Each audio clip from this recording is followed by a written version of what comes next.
The Osun State Election Petitions Tribunal last week Friday declared Adegboyega Oyetola as the duly elected governor of Osun State. The tribunal also ordered the Independent National Electoral Commission to withdraw the certificate of return issued to Adeleke and reissue same to Adegboyega Oyetola.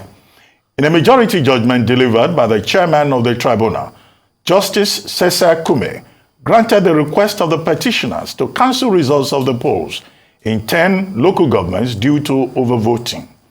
Justice Sese Kume held that the election was conducted with substantial non-compliance with the provision of the law in all the 10 local governments cancelled. He said issuance of 2 different beavers reports to the petitioners and the respondents amounted to tampering with documents.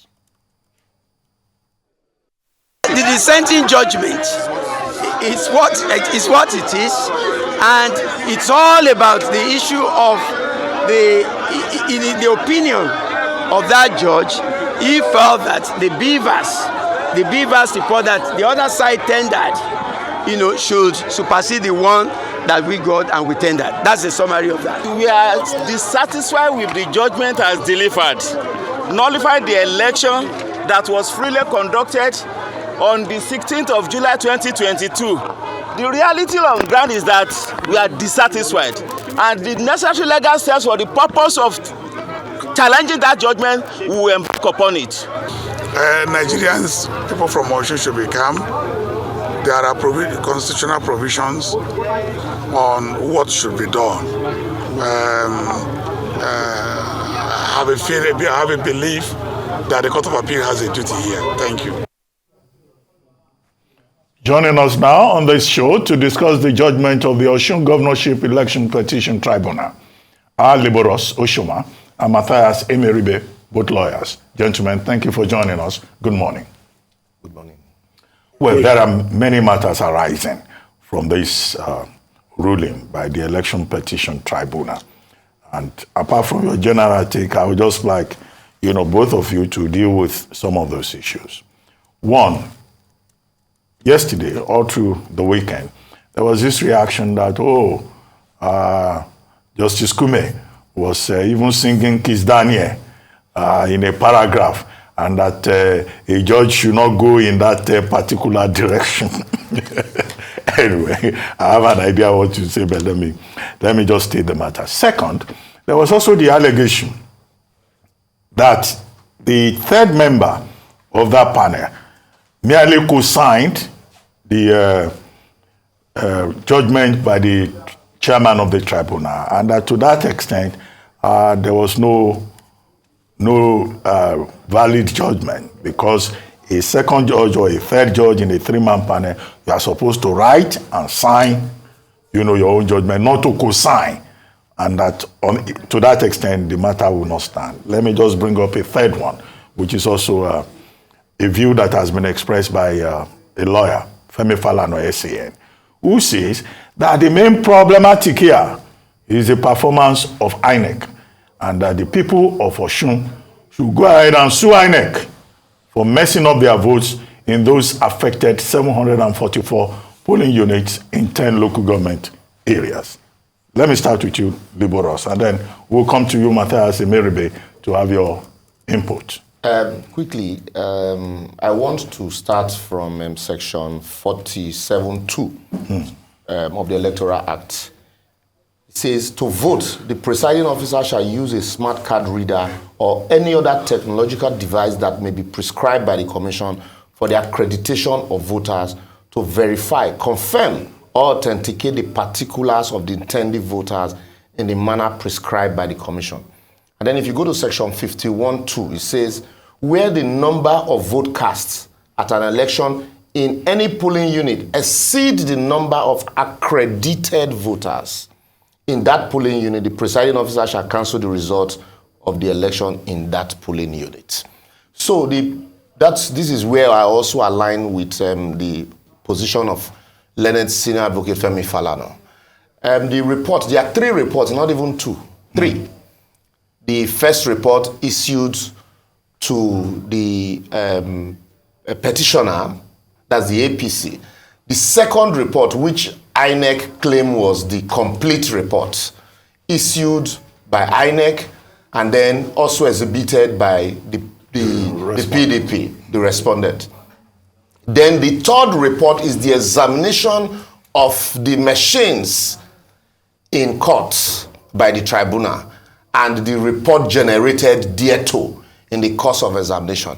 And all of these three reports, there are discrepancies in all of them. And so the minority judgment believed in the report generated from the beavers in court and says, look, had blamed technology and lack of amenities to support the back end on what led to that incomplete report.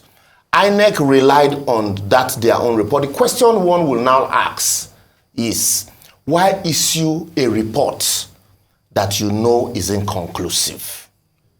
Also, INEC has said the beavers do not need network to work and that they are very prepared. But that to upload the information from the beavers to their back-end server, they will require a network.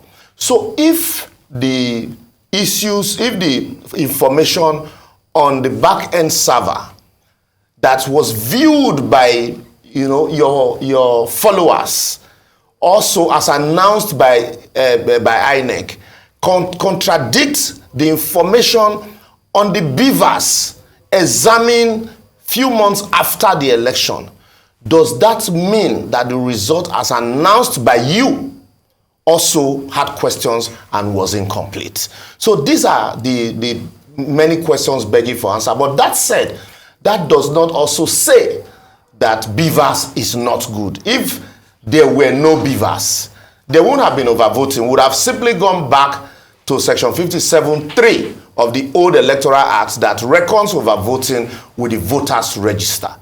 So, but here now, section 51(3).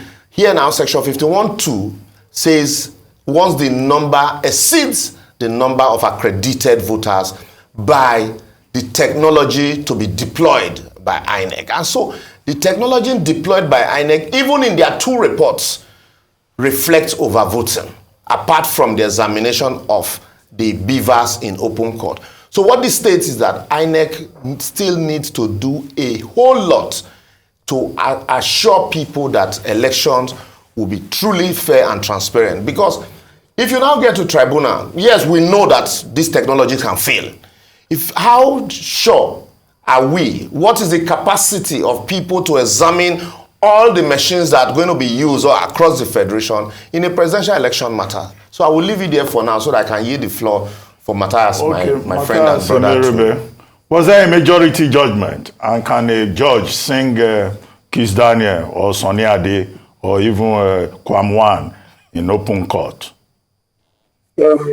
Thank you very much. I think I understand the three questions you raised on the nature of the pronouncement made by the majority judge concerning the Kiss Daniel's music, as it were.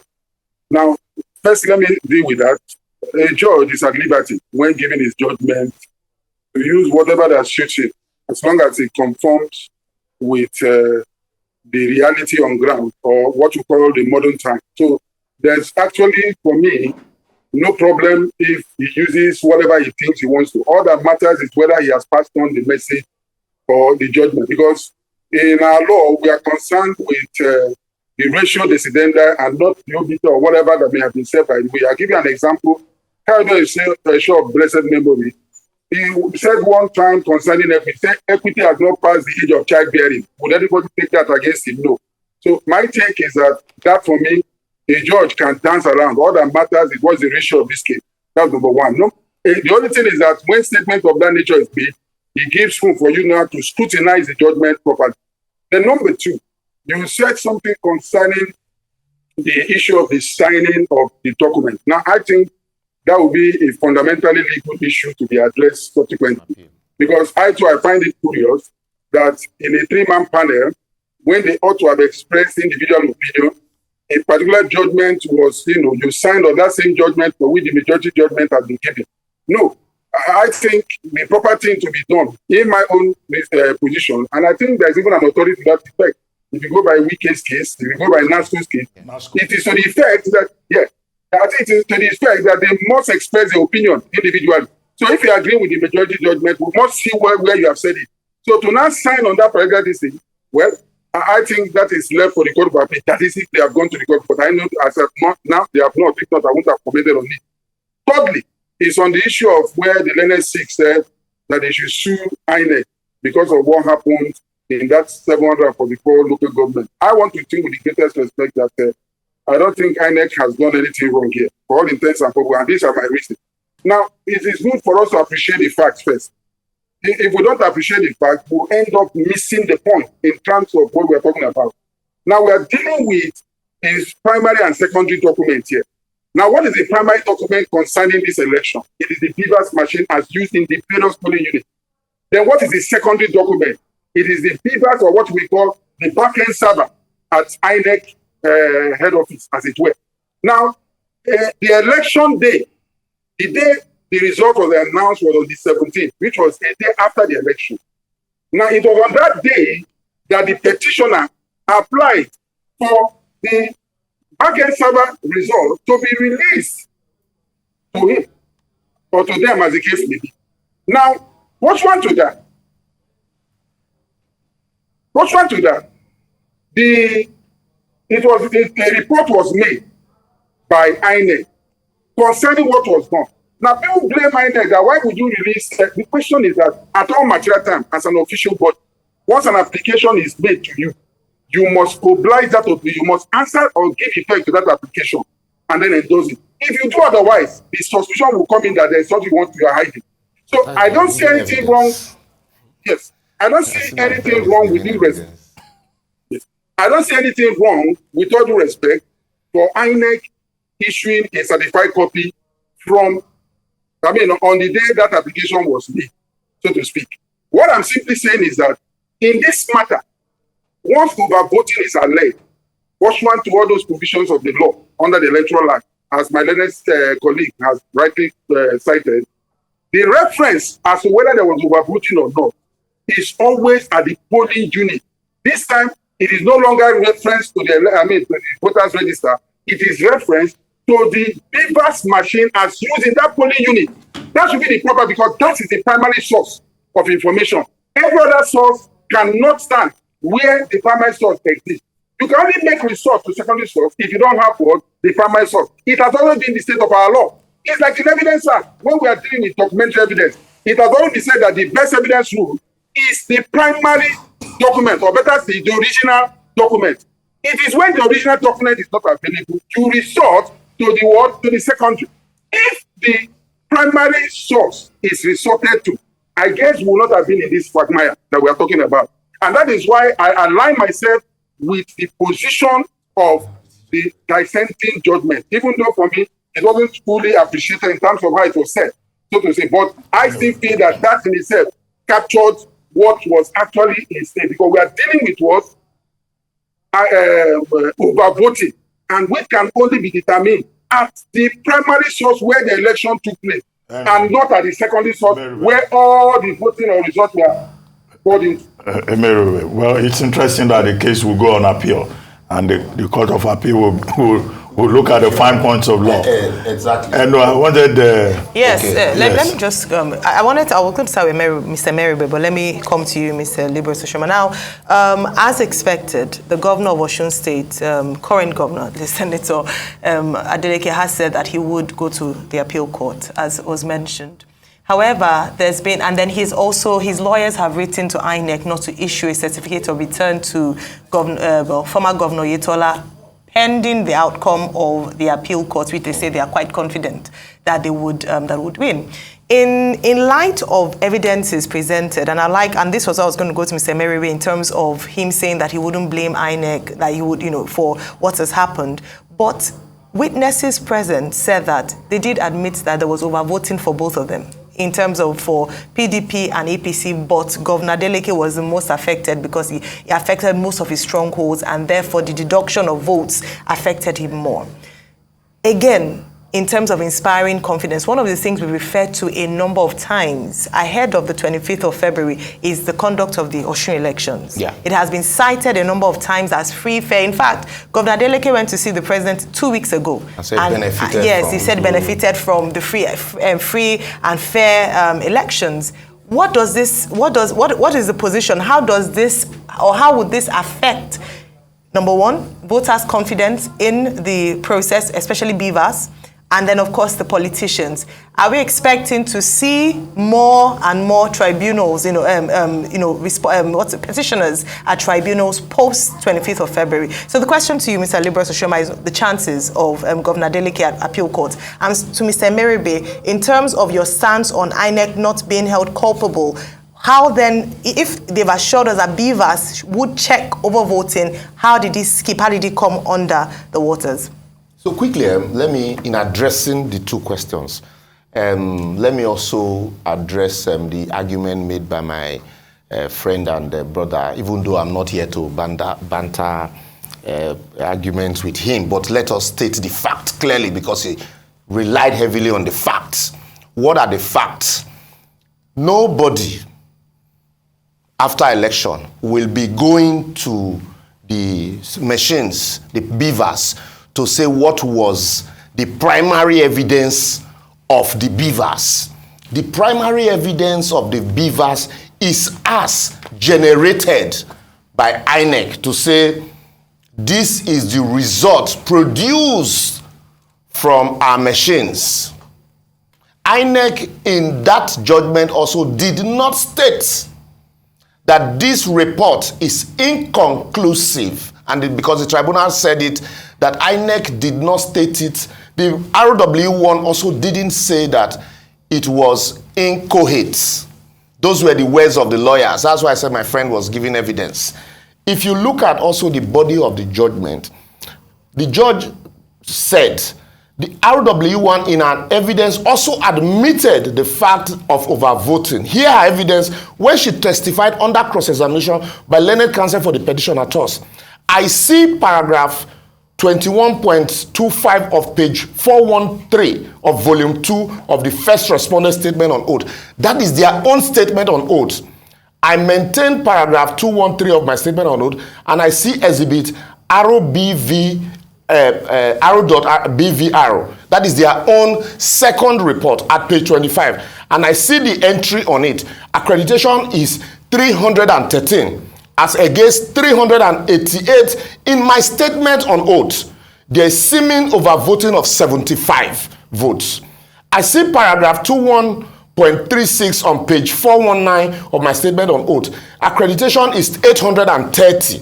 The accreditation figure in their own report, RO.BVR, is 793. There's seeming overvoting of 37. Then if you go further, also just repeated overvoting like that. So the question here is, at what point do the people, the voters now, all of us, rely on the result as produced by INEC? Is it not when INEC released this result as attested by their officials, as produced from their beavers, and synchronized in their words, synchronized from their back-end server? And so, if after INEC had released results to you, few months later, you still need INEC to say, oh, sorry, the back-end information is not the primary information. The primary information is the beavers. We need to bring them and begin to cross-check the beavers and see, oh, yes, the back-end information says 84 here, but beaver says 32. So there is confusion. There's crisis. And so you issue the first report, issue the second report. In both reports, they were overvoting, clearly. So what it means is that that machine that you says is the one machine fits all certainly still has a whole lot of work to do.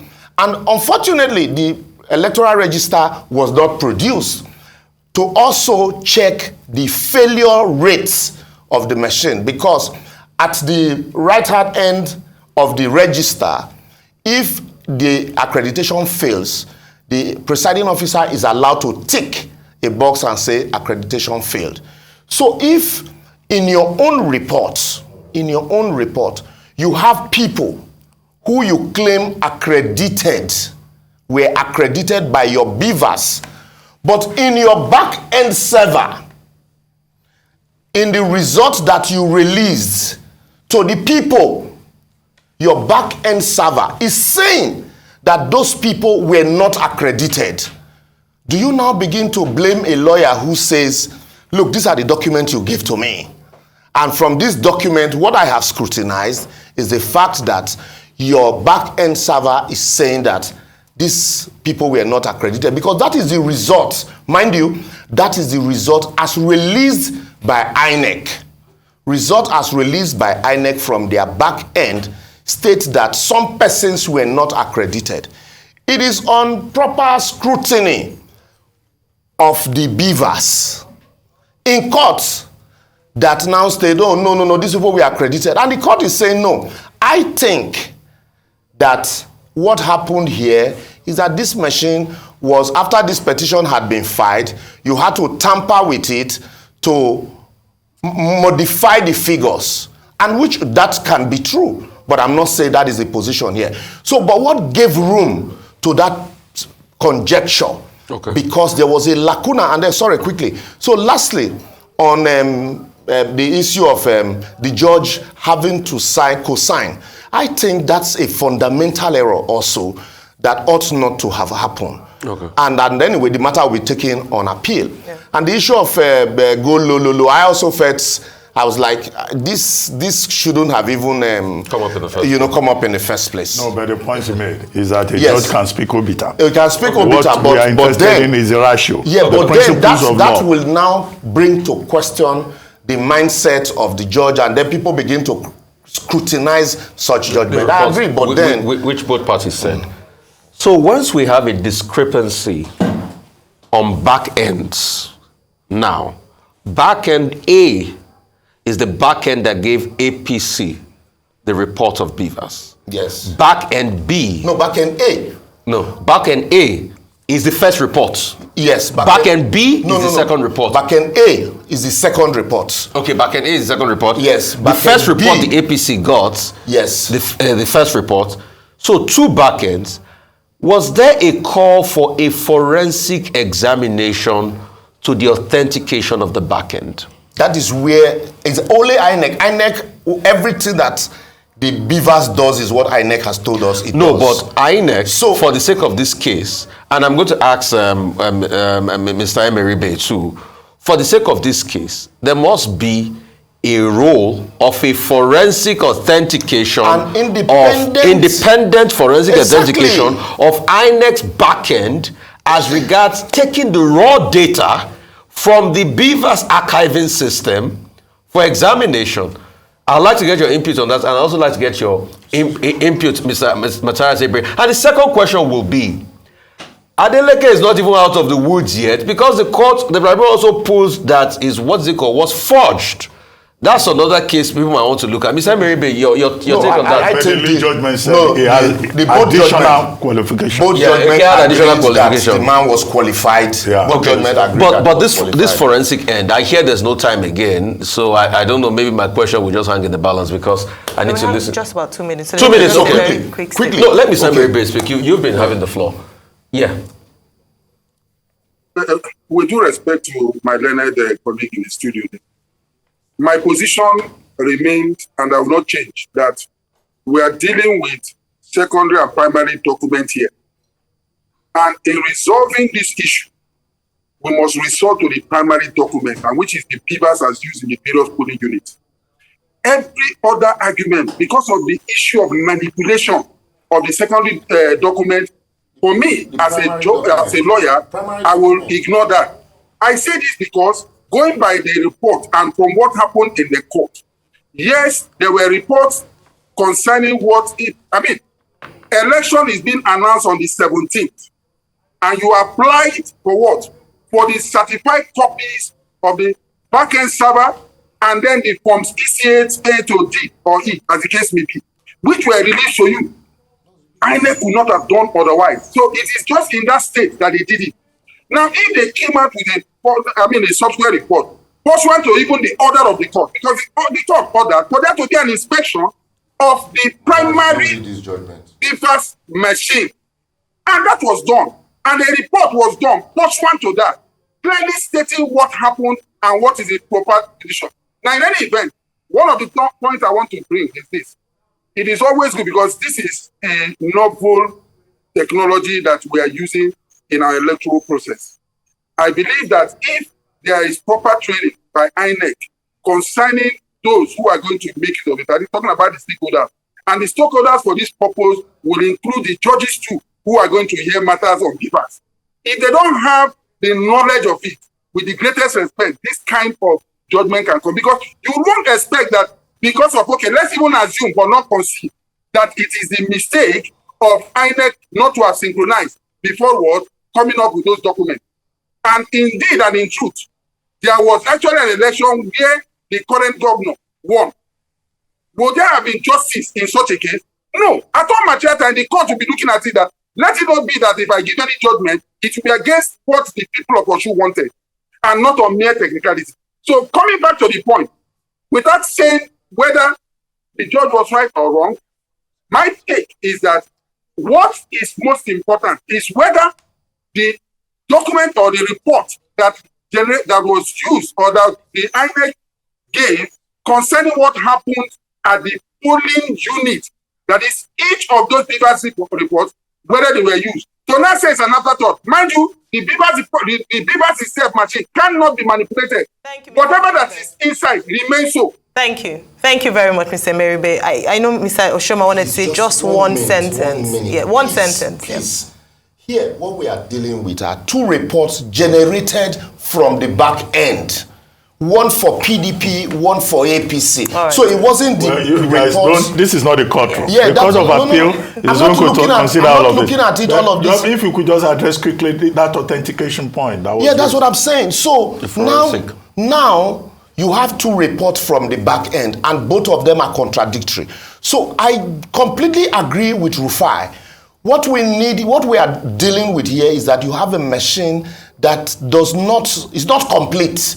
So you need an independent forensic, independent body to look at the back end and find a way to help INEC to ensure that the information generated from the BVAS also will tally with the information sent to the back end. Otherwise, you're going to have all of this crisis. Thank you so much for your insight. Thank you, Mr. Matthias Emeribe, and of course, Mr. Libros Oshoma with us here in the studio for dissecting and just analyzing the tribunal judgment over the Osun State election. It's not the end yet. We have the appeal ongoing, and we will definitely be speaking on this further.